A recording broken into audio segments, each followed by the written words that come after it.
As we've talked about previously, you will have to do questions related to charts and graphs in the writing test. And some questions really just have to do with the graph itself. You just have to find the best interpretation of the graph's information, as we'll see in number 12. Other questions are more related to what's going on in the passage. So either which one best connects the ideas of the graph to the passage, which one provides information relevant to the passage, things like that. And we'll see something closer to that in number 29. So let's start with number 12. Which choice most accurately and effectively represents the information in the graph? So let's see. The size of the ice sheet fluctuates seasonally. In summer, average daily high temperatures in Greenland can rise to slightly above 50 degrees Fahrenheit, partially melting the ice. In the winter, the sheet thickens as additional snow falls, and average daily low temperatures can drop to as low as 20 degrees. So let's see if we see that in the original. We're looking for the average daily low temperature, so that's going to be the thick line. And we are looking in the summer. Oh, no, we're looking in the winter.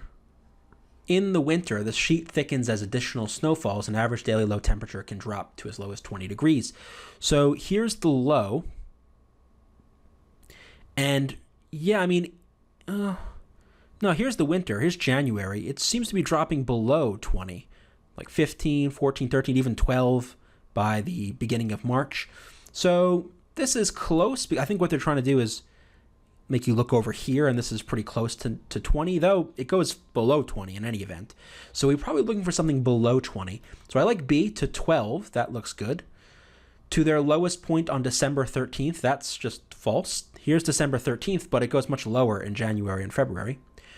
To 10 degrees Fahrenheit and stay there for months? No way. It never even reaches 10, nor does it stay there for months, right? You'd have to see something like that. So best choice here is B.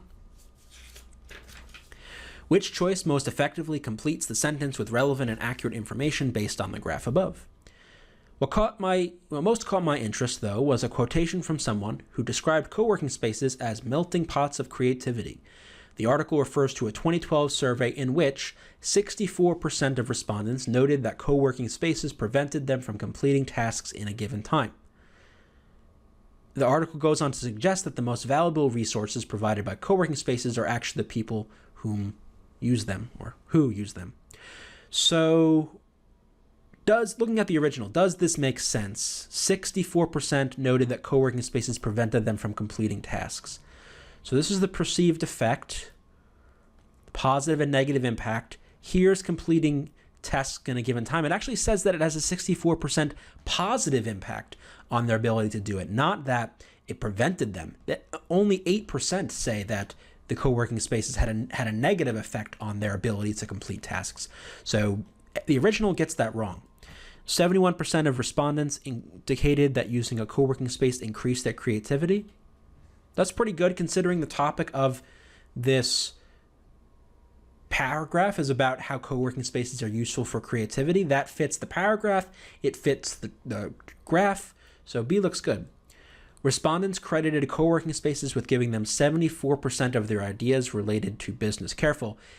This says it had a positive impact on ideas relating to business. It doesn't say that it gave them 74% of their ideas, just that 74% of the respondents say that this space had a positive effect on their ideas. So not quite right. Respondents revealed that their ability to focus on their work improved by 12% in a co-working space. It says actually that for 12% of them it had a negative impact, not that it improved by 12%. So the only one that makes sense with the graph and the only one that makes sense with what's going on in the paragraph is choice B.